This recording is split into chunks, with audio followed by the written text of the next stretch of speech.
Hello students, आज हम एक नई प्रश्नावली दो चरों वाले रैखिक समीकरण युग्म एवं अस्मिकाओं के बारे में पढ़ेंगे। दो चरों वाले रैखिक समीकरण क्या होते हैं? ax plus by plus c बराबर 0। ये दो चरों वाले रैखिक समीकरण का व्यापक समीकरण है। इसमें देखो दो चर कौन से हैं? दो चर कौन कौन से हैं? एक चर तो x और दूसरा चर है y। और रैखिक समीकरण वो समीकरण होती है जिसमें चरों पर अधिकतम घात कितनी हो? एक हो। चरों पर अधिकतम घात कितनी हो? एक। यहाँ x की घात एक है और यहाँ y की घात भी कितनी है? एक। तो इसका नाम क्या होगा? इसमें दो चर है और चरों की घात प्रत्येक पद में एक एक है, तो ये हो गया दो चरों वाले रैखिक समीकरण। अगर बराबर में जीरो ना हो, बराबर में जीरो है तब तो ये क्या होगी? समीकरण। और अगर बराबर में जीरो ना हो, बराबर में ऐसे आ जाए ax plus by plus c, greater than का चिन्ह आ जाए या फिर लेस देन का चिन्ह आ जाए या फिर ग्रेटर देन इक्वल का चिन्ह आ जाए या लेस देन इक्वल का चिन्ह आ जाए।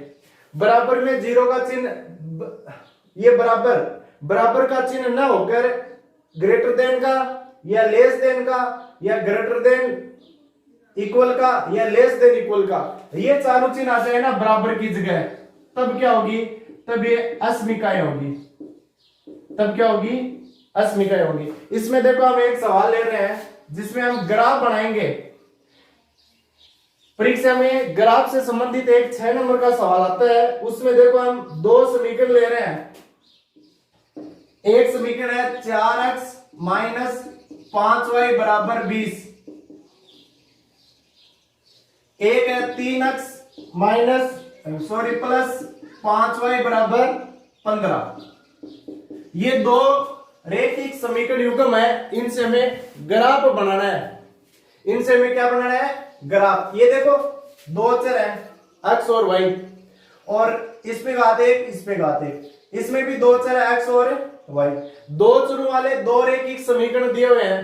दो चरों वाले दो रैखिक समीकरण दिए हुए हैं। इनकी सहायता से हमें क्या बनाना है? ग्राफ बनाना है। इसको ग्राफ की विधि से हल करना है। समीकरण एक ले। परीक्षा में आपको ये समीकरण दी हुई होगी एक और दो। समीकरण एक और दो से आपको ग्राफ बनाना है। कैसे बनाओगे? समीकरण एक लो, 4x माइनस 5y बराबर 20। अब ये माइनस के 5y उस साइड ले जाओ तो किसके हो जाएंगे? माइनस के 5y उस साइड जाएंगे तो प्लस के हो जाएंगे। अब ये गुणा में है 4, x बराबर 20 प्लस 5y बटे 4। ये गुणा में इस साइड आएंगे तो भाग में आ जाएंगे। ठीक है ना? आगे देखो फिर। अरे देखोगे इन फ्लाइट मोड में गेट दी होगी, गेट तो दियो ना जरा, बात तो मैं काट दूं बीच में फोन आ जाता तो दिक्कत हो जाए। क्या होगा? x बराबर 20 प्लस 5y बटे 4। इसको हल करना है। इसमें देखो नीचे ऐसे एक सारणी बना लेना, इसमें यहां नीचे सारणी बना लेना।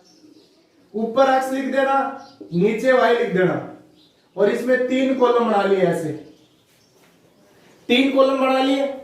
ये माइनस के 5y उस साइड गया प्लस में, ये गुणा में 4 इस साइड आया भाग में। तो समीकरण एक है उसको हमने x का मान निकाल लिया। समीकरण एक से x का मान निकाल लिया। अब एक टेबल बना ली, ऊपर x लिख दिया, नीचे y लिख दिया। यहां 3 कॉलम बना लिए। कम से कम 3 तो बनाने ही है आपको, 2 से काम नहीं चलेगा। अब y की जगह कुछ रखना है, फिर आपको y की जगह कुछ रखकर इस RHS को हल करना है। y की जगह रखकर क्या करना है? RHS को हल। मान लो y की जगह 0 रखें, y की जगह क्या रखूं? 0। 0 को गुणा करो 5 से तो 0, प्लस 20 तो 0 में 20 जोड़ोगे तो 20 में 4 का भाग दो 5 बार। y की जगह क्या रखा? 0 रखा। y की जगह 0 रखकर इस पूरे को हल किया, तब x का मान कितना आया? 5 आया। उसके बाद में मान लो y की जगह 1 ले ले, एक बार कैलकुलेशन है वो आपको मन में करनी है। y की जगह क्या लेना है? 1। 1 को यहां देखो गुणा का चिन्ह है, y की जगह 1 गुणा 5, 5 हो गए, 5 में कितना जोड़ो? 20, तो 25 हो गए। 25 में किसका भाग देना है? 4 में। तो पूरा पूरा भाग नहीं जाएगा ना, तो एक बार 1 को छोड़ दो। ले तो सकते हो, लेकिन आप ग्राफ बढ़ाओगे ना तो थोड़ी सी असुविधा होगी। 1 ले सकते हो, लेकिन ग्राफ बनाओगे तब थोड़ी असुविधा होगी। इसीलिए कोई अन्य चीज रख लो। अन्य चीज मतलब यहां 2 रखो, 2 रखोगे तो ये 10, 10 में 20 जोड़ो तो 30 हो जाएगा, तब भी नहीं होगा। उसके बाद में मान लो माइनस का 1 रखो, y की जगह -1, -1 को 5 से गुणा करो, माइनस के 5, और -5 20 में से कम करो, माइनस के 15, तब भी क्या होगा? 15 में 4 का भाग पूरा पूरा नहीं जाएगा।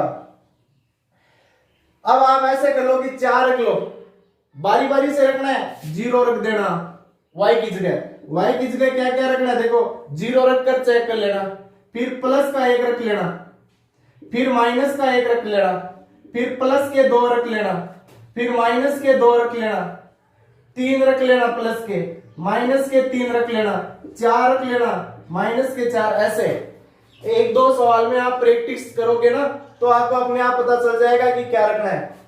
यहां क्या लिख दूं? 4 लिख दो। देखो y की जगह क्या लिख दूं? 4, 4 को गुणा करो 5 से, 20, 20 में प्लस करो 20, 40, और 40 में 4 का भाग दो 10। अक्स का मान 10 आया। अक्स का मान कितना आया? 10। कब? जब y का मान कितना लिया? 4 लिया। अब y का मान देखो, y का मान जो ले रहे हो ना वो y के बराबर में आओ, y वाले के जो सिद्ध में कॉलम है उसमें रखना है। y का मान -4 ले लो, y की जगह क्या रख दो? अब की बार -4 गुणा करो 5 से, माइनस के 20, -4 रखोगे तो 5 से गुणा होगा, माइनस के 20 और ये प्लस के 20, 0 हो जाएगा। 0 में 4 का भाग दो, 0, 0 बचा x का मान। कब? जब y का मान क्या रखा? -4। बारी बारी से कर लिया ना। y की जगह 0 रखा यहां, फिर उस पूरे को हल किया तो x का मान 5 आया, x के यहां 5 लिख दिया। ऊपर वाले डब्बे x के हैं और नीचे वाले जो कॉलम है डब्बे हैं वो किसके हैं? y के। y की जगह 4 रखा और फिर उसको पूरे को हल किया तब x का मान 10 आया। फिर y की जगह -4 रखा और इसको हल किया तब कितना आया? 0। इस प्रकार आपको 3 बिंदु ज्ञात करने हैं। फिर यहां लिख देना बिंदु ए, पहला निर्देशांक x का होता है, दूसरा y का होता है। तो x का मान 5 और y का मान 0, तो बिंदु ए हो गया 5 और 0। बिंदु बी 10 और 4, 10 और 4, और बिंदु सी, और बिंदु सी 0 और -4 को आलेखित करने पर यानी ग्राफ पर दर्शाने पर, बिंदु ए तो हो गया 5 और 0, बिंदु बी हो गया 10 और 4, बिंदु सी हो गया 0 और -4।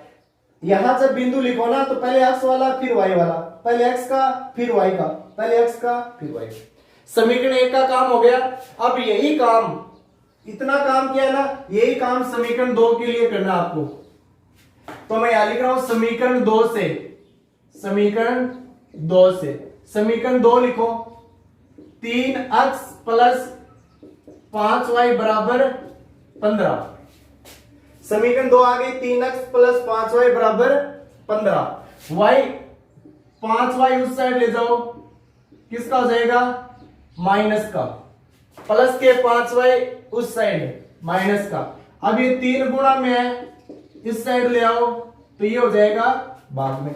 समीकरण 2 है उसको हमने x का मान निकाल लिया, समीकरण 2 से अक्स का मान निकाल लिया। अब यहां टेबल बनाओ, वैसे ही बनानी है, ऐसे ऊपर अक्स नीचे वाई। अब इसको 3 भागों में बांट लो, बांट लिया। अब वही तरीका y की जगह बारी बारी रखना है। 0 देखो 0 रख लो, y की जगह क्या रखना है, 0 रखने से हल हो रहा है क्या, 0 को 5 से गुणा करो, 0 हो जाएगा। फिर 15 में से ये -0 तो 15 ही बचेगा, 15 में 3 का भाग दो 5। y की जगह 0 रखने पर इसको हल किया तो हमारे पास क्या आया, अक्स का मान 5 है। अब ये बताओ 3 रख दो, y की जगह क्या रख दो, 3 रख दो। y की जगह 3 को 5 से गुणा करो 15 में से कम करो 15, 0 में 3 का भाग दो 0। y की जगह 3 रखा तब हमारे पास अक्स का मान क्या आया, 0 आया। देखो यहां 3 रखा, 3 को 5 से गुणा किया 15, और ये 15 माइनस क्या है और ये 15 प्लस क्या है, 0 हो गया। और 0 में 3 का भाग दोगे तो 0 आ जाएगा। अब कोई और संख्या रख कर लिख लो। अब इसमें प्लस के माइनस के 3 रख लो, माइनस के 3 रख दो y की जगह। -3 को -5 से गुणा करो, y की जगह -3 और ये -5 गुणा होगा तो माइनस माइनस प्लस 5 गुणा 3 15, और ये 15 30 में 3 का भाग दो 10। यहां -3 रखोगे, ये माइनस के 5 से गुणा होगा तो प्लस के 15 और ये प्लस के 15 30 हो गए, 30 में 3 का भाग दो 10। अब लिखो बिंदु ए बी सी तो आ गया, इनको पी क्यू आर दे दो, यस डी ई एफ दे दो। बिंदु डी बिंदु, ये डी बिंदु हो गया 5 और 0, आगे वाला ई हो गया 0 और 3, उससे आगे वाला एफ हो गया। को आलेखित करने पर, आलेखित का मतलब होता है ग्राफ पर, आलेखित करने पर। अब यहां तक काम हो गया ना, इसके बाद में आपको ग्राफ बनाना है। ग्राफ कैसे बनाओगे, इसके लिए देखो इसको साफ करना पड़ेगा, या फिर यहां बना रहा हूं। एक लाइन तो ऐसे खींच लेना, दूसरी लाइन ऐसे खींच लेना, इसका नाम दे देना अक्स, यहां दे देना अक्स डैश, ये हो गया y और ये हो गया y डैश, ठीक है ना। और यहां बीच में होता है O, मूल बिंदु, जिसके निर्देशांक 0 0 होते हैं। अब आपको पैमाना लेना है, ये तो हो गया एक्स अक्स, ये y एक्सिस, बीच में मूल बिंदु हो गया। अब आपको पैमाना देखना है, क्या लेना है, पैमाना दोनों सारणी है उनको चेक करो। अक्स का मान इसमें 5 है 10 है 0 है, 5 है 0 है 10 है, 5 का पैमाना ले लो या फिर 1 का ले लो। 5 का लेना चाहोगे अक्स वाली लाइन पर देखो 5 10 0 5 0 10, 5 का भाग जा रहा है ना इन सब में, तब आप 5 का ले लो। 2 का जाए तो 2 का ले लो। कई बार कई बीच में निर्देशांक ऐसे भी आते हैं जिनमें पूरा भाग नहीं जा रहा है तो वो बीच में आ जाएंगे। अब इसकी जगह आप ये लिख लो, यहां ये 0 हो गया, यहां 5 हो गए, थोड़ी सी जगह ज्यादा छोड़ दो यार, ये 5 हो गए और ये 10 हो गए, और यहां कितने हो गए 15 हो गए। 0 से दाईं ओर अक्स पर प्लस के मान होते हैं, 0 से बाईं ओर अक्स पर माइनस के होते हैं, तो ये हो गया -5, ये हो गया -10 और ये हो गया -15। अब y पर देखो पैमाना क्या लेना है आपको, y पर यहां 0 है 4 है -4 है, 0 है 3 है -3 है, y के मान देख लो ये। तो इसमें आप अगर 1 का लेना चाहो तब कोई दिक्कत नहीं होगी, क्यों, ग्राफ में इतनी लाइनें तो दी हुई होती है। तो यहां ऐसे करो, 1 ले लो, यहां 1 2 3 4 5। 0 से ऊपर प्लस के होते हैं और 0 से नीचे माइनस के होते हैं। तो यहां हो गया -1, ये हो गया -2, ये हो गया -3, -4, -5। ठीक है ना। अब ये जो पैमाना लिया है ये आपको यहां लिखना पड़ेगा, इस कॉर्नर में पैमाना, इसकी जगह मैं यहां लिख रहा हूं। पैमाना क्या लिया है? पैमाना अक्ष पर हमने 1 सेमी बराबर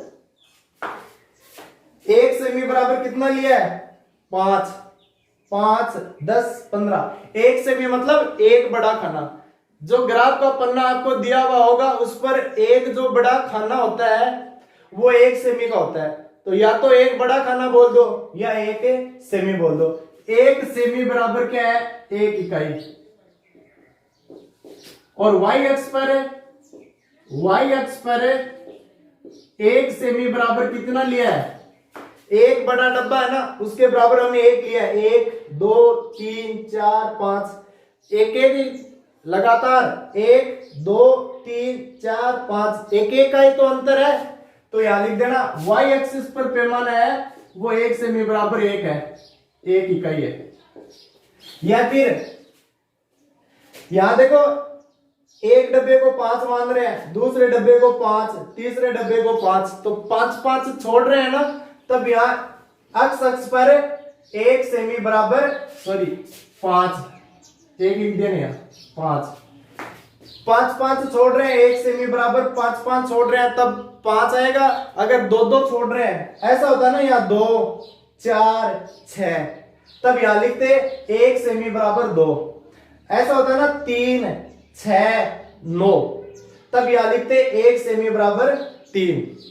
यहां 1 2 3 4 ऐसे हैं, तो 1 सेमी बराबर 1 इकाई। मतलब कोई वस्तुएं हो सकती हैं, है ना। अब ये मान रखो बिंदु ए है वो है 5 और 0। अक्ष पर तो 5 लेना है और y पर क्या लेना है? 0।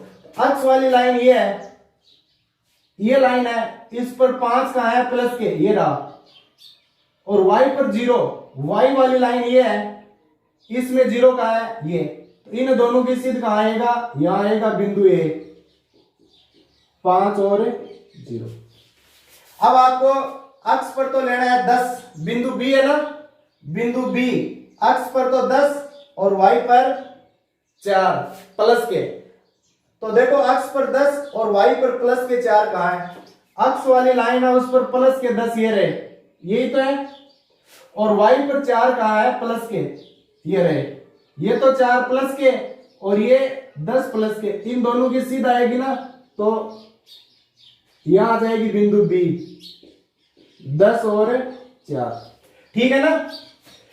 ये 10 है अक्ष पर, फिर ऊपर कितना चलना है? 4 तक, ये रहा 4।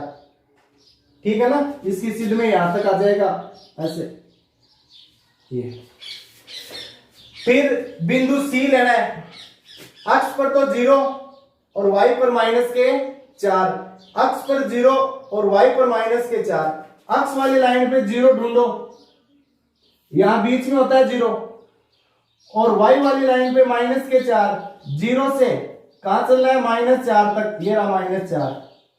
यहां बिंदु सी हो गया 0 -4।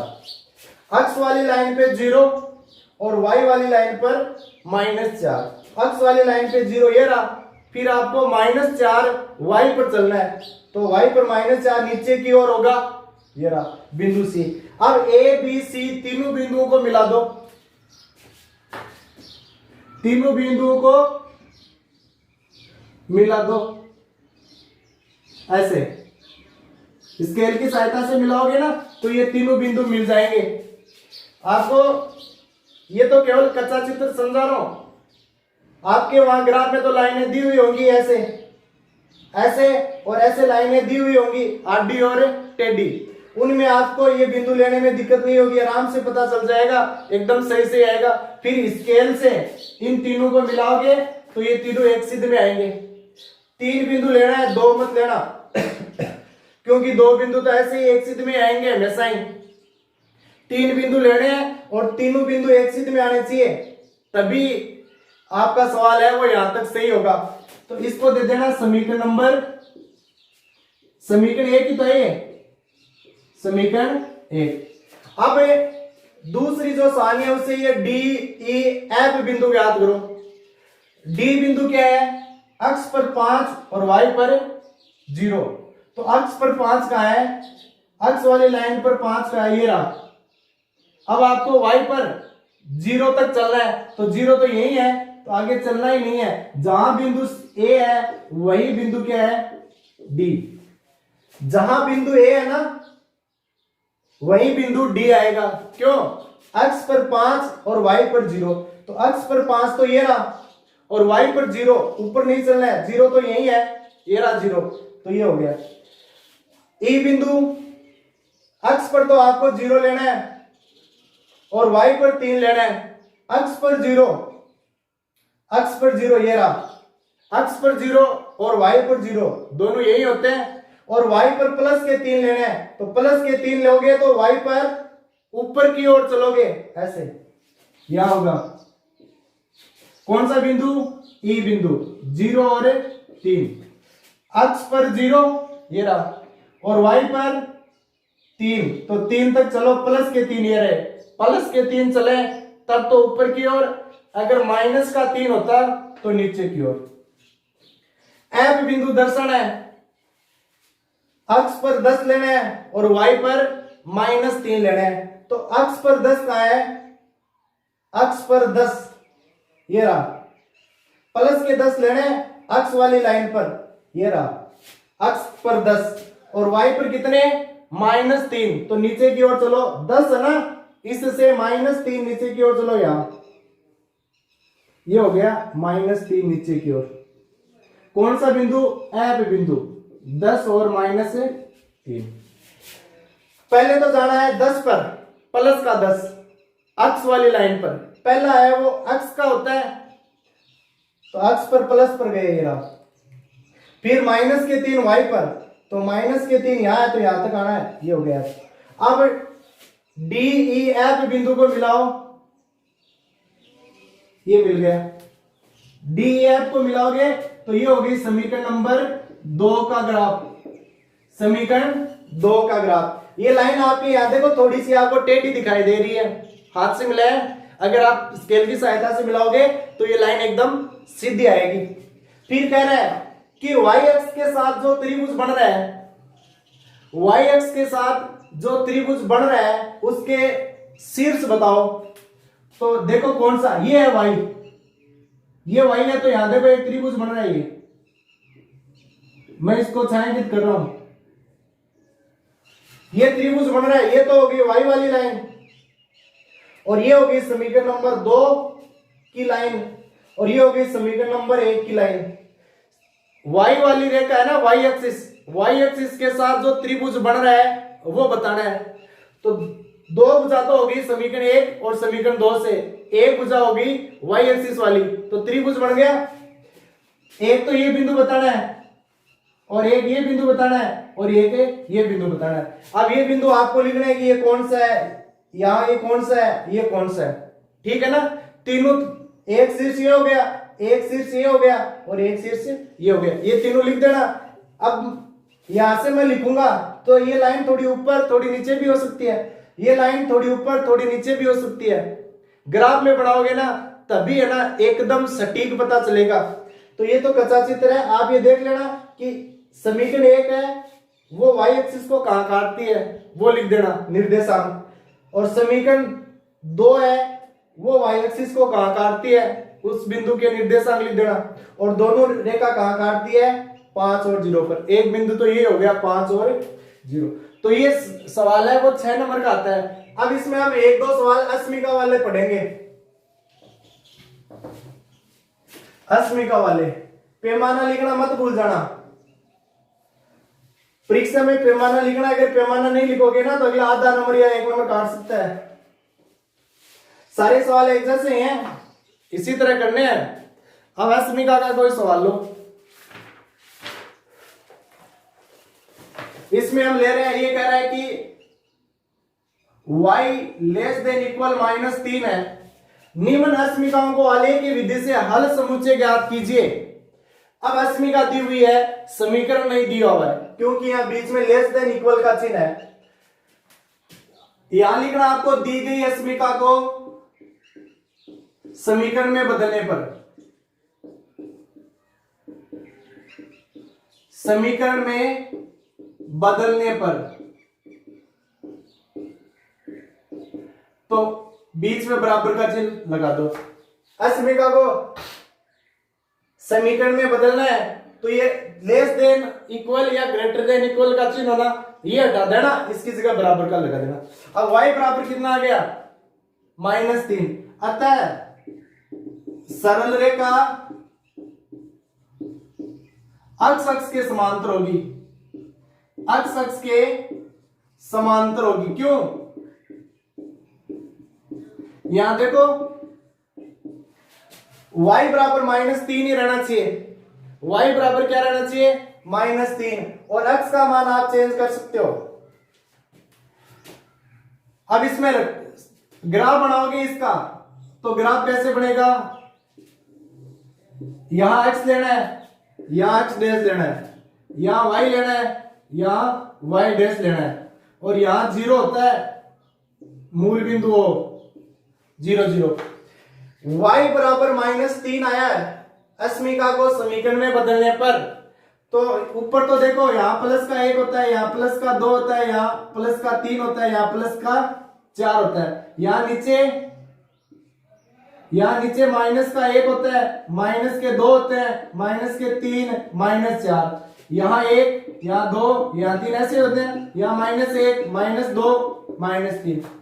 इसमें देखो y बराबर -3, तो -3 कहां है? y पर -3 कहां है? ये रहा -3।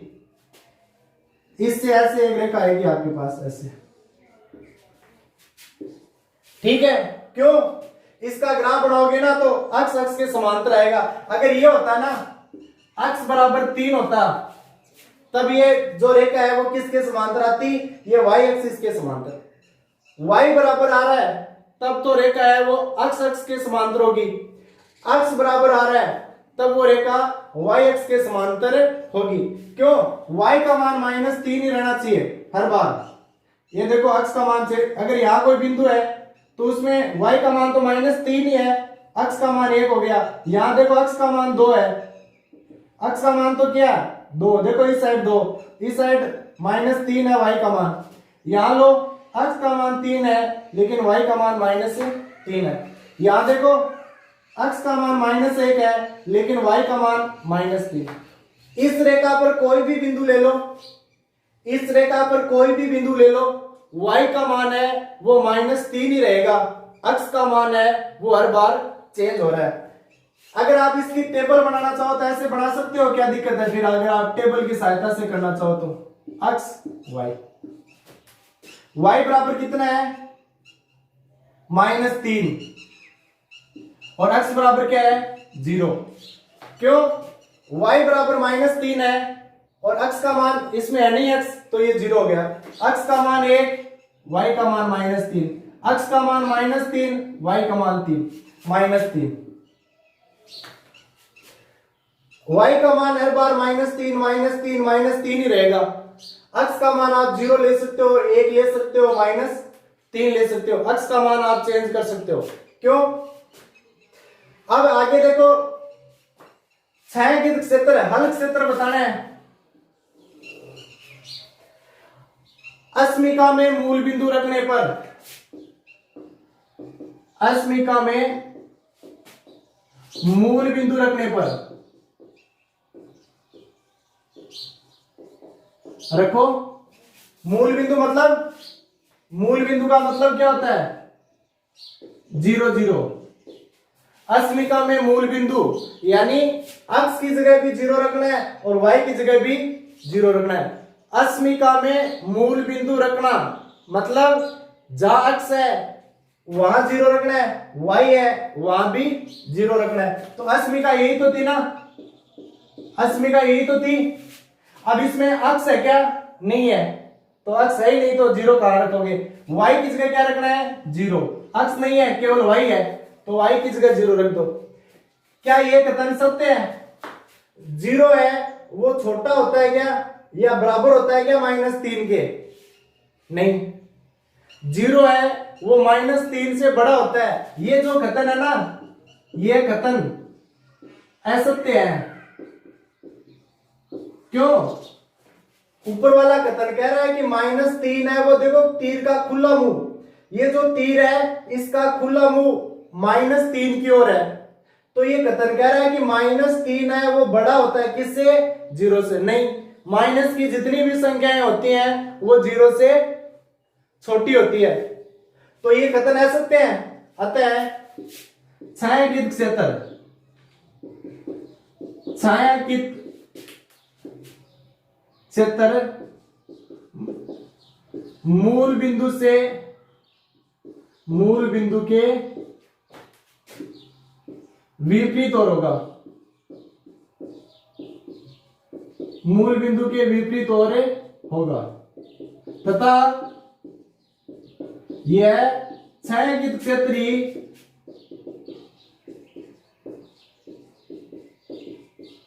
अस्मिका का हल होगा।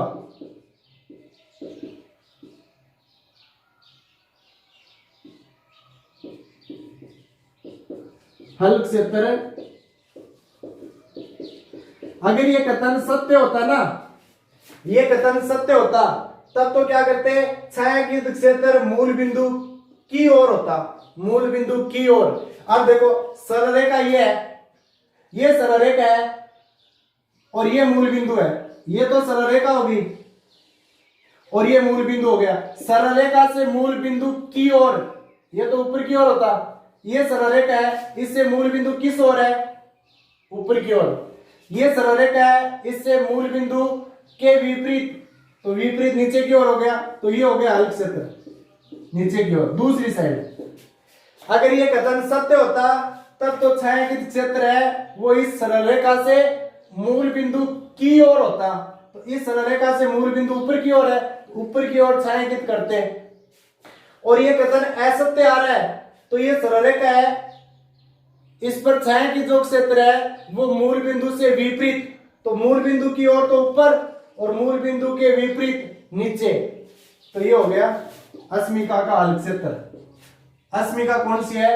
y less than equal -3। ये छायांकित क्षेत्र है, वही क्या है? अस्मिका का हल क्षेत्र होगा। ये है अस्मिका का सवाल। इसमें देखो आगे एक दो सवाल और देखते हैं।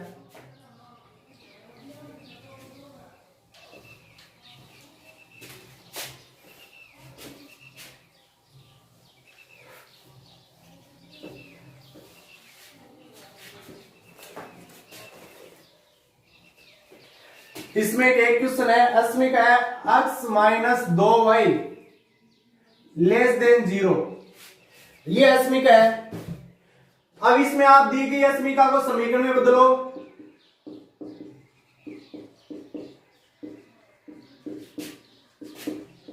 दी गई अस्मिका को समीकरण में बदलने पर, समीकरण में बदलने पर, समीकरण में बदलोगे तो ये लेस देन का चिन्ह हटाना है, क्या करना है? बराबर का लगाना है।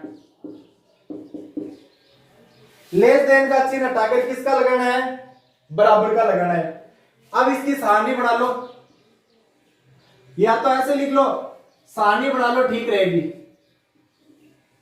इसका ग्राफ बनाना है तो हमने एक सवाल पढ़ा था ना, पिछले से पिछला सवाल, उस हिसाब से सारणी बनाओ। या x ले लो या y ले लो। y की जगह क्या रख दो? 0 रख दो। y की जगह 0 रखोगे तो ये 0 हो जाएगा और x बराबर क्या बचेगा? 0 बचेगा। y की जगह 1 ले लो, y की जगह क्या ले लो? 1 को -2 से गुणा करो, माइनस के 2 उस साइड जाएंगे तो प्लस के 2, x बराबर क्या आ गया? प्लस के 2। वापस देखो, y की जगह क्या लिखा? 0, यहां 0 आ गया, 0 को 2 से गुणा करोगे तो 0, तो x बराबर क्या बचा? ये 0 बच गया। y बराबर 1 रखो, यहां 1 रखा, एक को -2 से गुणा करो, -2, उस साइड जाएंगे +2, तो अक्स बराबर क्या बचा 2। अब है ना बिंदु, 2 बिंदु आ गए ना, ये तो हो गया O। क्यों? हमें पता है कि अक्स का मान भी 0 है और y का मान भी 0 है, तो वो मूल बिंदु होता है और मूल बिंदु को O से दर्शाते हैं। और बिंदु इसको P ले लो, 2 1, अक्स का मान 2 और y का मान 1 को आलेखित करने पर अब इसका ग्राफ बनाओगे तो ऐसे लाइन खींच लो, ये होगी अक्स, ये होगी अक्स डेश, ये होगी y और ये होगी y डेश। यहां हो गया O 0 0 और यहां हो गया 1, यहां हो गया 2, यहां हो गया 3, यहां हो गया -1 -2 -3, यहां 1, यहां 2, यहां -1 -2 -3। ठीक है, अब बताओ बिंदु O कहां है? ये रहा बिंदु O। ठीक है, और बिंदु P अक्ष पर 2 और y पर 1, बिंदु P है अक्ष पर 2 है और y पर 1 है, तो अक्ष वाली लाइन पर +2, प्लस का नहीं +2 ये रहा, और फिर y पर +1, तो ऊपर की ओर चलोगे तो यहां आएगा, ये बिंदु P आ गया। अब O और P को मिलाओगे ना तो ये लाइन आएगी ऐसे। ये अस्मिका, ये जो अस्मिका थी उसको समीकरण में बदला था ना, तो इस समीकरण की ये सरल रेखा आ गई ग्राफ पर। अब आपको क्या करना है, मूल बिंदु अस्मिका में रखोगे, देखो मूल बिंदु को अस्मिका में रखोगे ना, तो ये रेखा है वो खुद मूल बिंदु से गुजर रही है। ये जो रेखा है वो किससे गुजर रही है? मूल बिंदु से। तो आपको अस्मिका में मूल बिंदु नहीं रखना है। इस 4.2 प्रश्नमाला में और जितने भी सवाल है ना, उसमें हम अस्मिका में मूल बिंदु यानी अक्ष की जगह 0 और y की जगह 0 रखकर ज्ञात करते हैं कि क्या अस्मिका सत्य है या असत्य है। इस एक सवाल में अस्मिका में मूल बिंदु नहीं रखते हैं। इस सवाल में जो सरल रेखा है वो खुद मूल बिंदु से गुजर रही है, इसीलिए पता नहीं चलेगा कि छायांकित क्षेत्र है वो मूल बिंदु के एक और कौन सा है, विपरीत और कौन सा है, इससे मूल बिंदु की और कौन सा है पता थोड़ी चल रहा है, मूल बिंदु के विपरीत कौन सा है नहीं पता चल रहा है। इसीलिए आपको क्या करना है, अस्मिका में बिंदु और कोई भी लिख दो, एक एक लिख दो, एक एक रखने पर अस्मिका में बिंदु एक एक रखने पर अस्मिका कौन सी थी? x - 2y < 0। x की जगह क्या रखना है? 1 माइनस y की जगह भी क्या रखना है? 1। हल करो तो 1 - 2 ये बना, 2 को 1 से गुणा करो 2, अब इनको घटाओ -1 ये बचा। जरूरी नहीं है यहां 1 1 ही रखो, 1 2 भी रख सकते हो, 2 2 भी रख सकते हो, ठीक है ना। लेकिन इस सवाल में यहां मूल बिंदु नहीं रख सकते क्योंकि ये रेखा खुद मूल बिंदु से गुजर रही है, इसीलिए सत्य होगा तो पता नहीं चलेगा कि मूल बिंदु की ओर कौन सा भाग है, असत्य होगा तो पता नहीं चलेगा कि मूल बिंदु के विपरीत और कौन सा भाग है। अब ये बताओ सत्य है या असत्य है? ये सत्य है। 0 है वो बड़ा होता है किससे? -1 से। अतः बिंदु 1 1 अस्मिका को संतुष्ट करता है, अस्मिका को संतुष्ट करता है यानी सत्य है ना, यह कथन सत्य है, यह कथन सत्य है। अतः बिंदु 1 1 अस्मिका को संतुष्ट करता है, इसीलिए छायांकित क्षेत्र, इसलिए अस्मिका का, इसलिए छायांकित भाग बिंदु 1 1 की ओर होगा। किस ओर होगा? बिंदु 1 1 की ओर होगा। छायांकित भाग बिंदु, अब पीछे ना मूल बिंदु लिखे थे और यहां इसलिए छायांकित भाग बिंदु 1 1 होगा। मूल बिंदु लिखते हैं ना तब तो होता है कि मूल बिंदु की ओर 0 0 की ओर होगा। असत्य होता तब लिखते हैं छायांकित भाग बिंदु 1 1 की विपरीत ओर होगा। अगर ये कथन असत्य होता तब क्या लिखते हैं? छायांकित भाग बिंदु 1 1 की विपरीत ओर होता। यहां मूल बिंदु होता ना तो यहां मूल बिंदु आता 0 0। अब बिंदु 1 1 देखो कहां है? अक्ष पर एक ये रहा, y पर एक ये रहा, तो ये हो गया बिंदु 1 1।